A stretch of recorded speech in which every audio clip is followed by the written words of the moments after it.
But having seen what these kids had done, he took no chances and called for backup. Authorities knew the pair could be capable of anything, especially if they were high on drugs. We approached the car. There's about 18 officers. Some uniform, some plain clothes. We have our weapons drawn. We have no idea what kind of reaction we're going to get.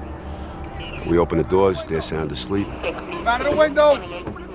I was like more dumbed out because I was still basically high from the night before. And I was surprised. I didn't even know that they were onto us. Like his friend Jimmy, Ricky Kasso also was groggy when the police arrested him. But that soon passed. He started to wake up, and as he woke up, he went back to his normal, cocky, regular self. Ricky told police he knew nothing about Gary Lauwers and that he hadn't seen him in some time.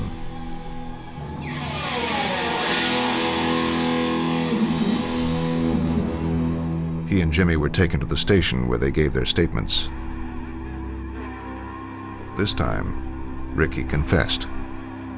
It was a little frightening that he was almost proud about it. He boasted about it. Ricky, in the statement he gave, claimed that as he was killing Gary, he heard a crow caw, and that based on that, he knew that the devil was pleased. It was a frightening thing to us to hear him talk like that, and just to dismiss this murder as nothing. Jimmy, too, was locked up, but the spotlight remained on Ricky and his satanic confession. That evening, the Suffolk County Police Department issued a press release. It said that Ricky Kasso was a member of a satanic cult and worships and partakes in rituals honoring the devil. It also said that he cut out the victim's eyes and that he claimed the devil had ordered him to kill Gary Lauwers. A media firestorm was ignited. Satan had come to suburbia, and the event was not to be missed.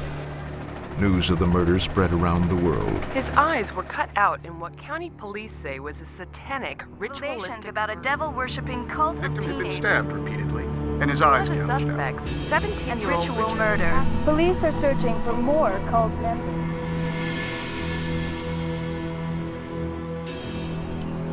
Alarmed by the frenzy of publicity, Jimmy feared Ricky might do something drastic.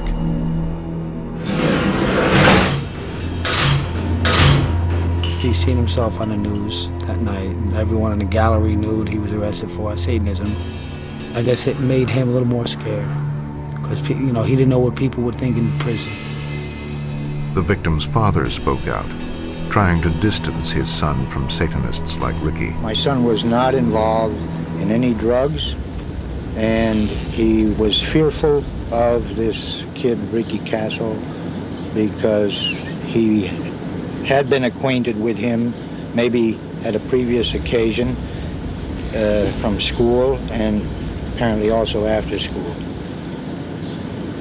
So he was fearful of him, and it is my belief that he was abducted, that they were just waiting for him. They saw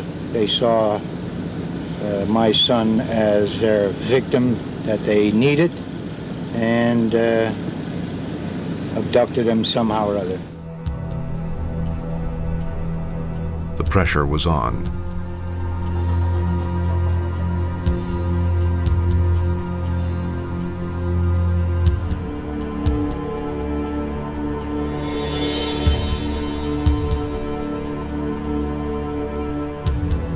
That night, having spent less than 48 hours in jail, Ricky Kasso hanged himself in his cell. Leaving behind his best friend, Jimmy Troiano, to stand trial for murder. Of the original gang of 4, 2 were now dead. One was behind bars, and the 4th had agreed to testify in return for immunity. No one doubted that Jimmy had been a party to the murder, and everyone thought this would be an open and shut case.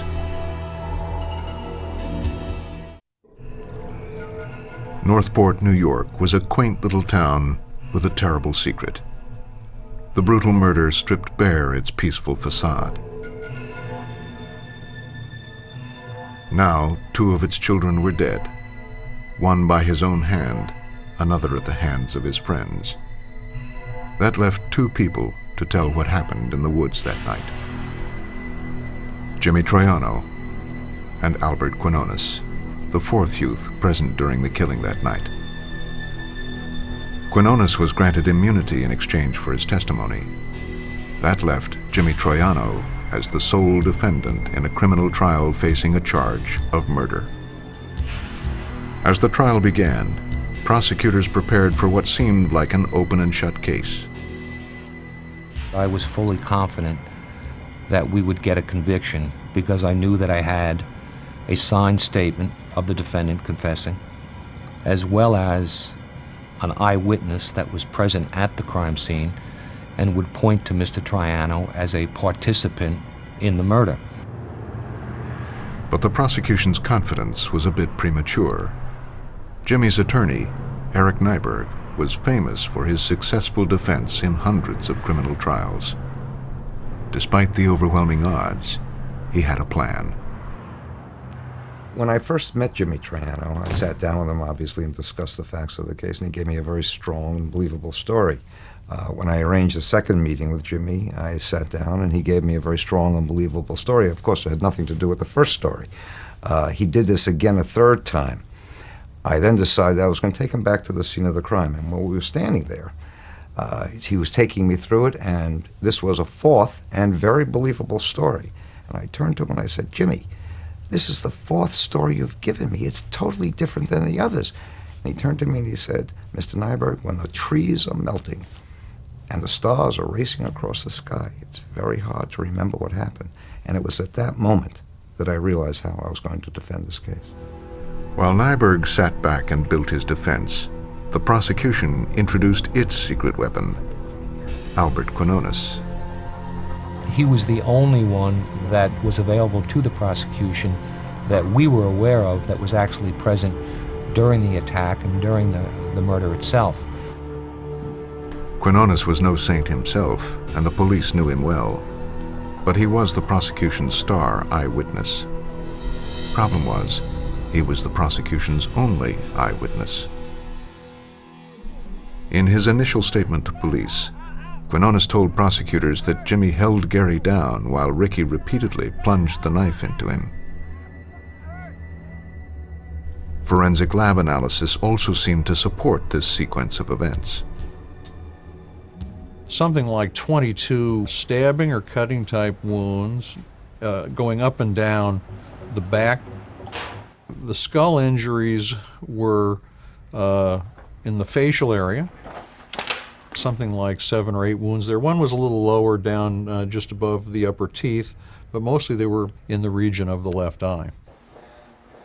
This pattern of wounds certainly would be what you'd expect if someone were being held immobile and then someone else were doing the stabbing who's right there just going up and down. But Quinones wasn't the ideal prosecution witness. Like the rest of the boys that night, he admitted to taking at least 10 hits of LSD prior to the murder. That raised a serious question. Were his recollections valid? Jimmy's lawyer didn't think so. He realized his best defense was a poor witness for the offense. My defense strategy was that what Mr. Quinones was going to say on the stand, and in fact what my client had given statements about, was unreliable. Their use and abuse of LSD had affected their ability to recognize and relate reality, and their testimony was just not going to be believed.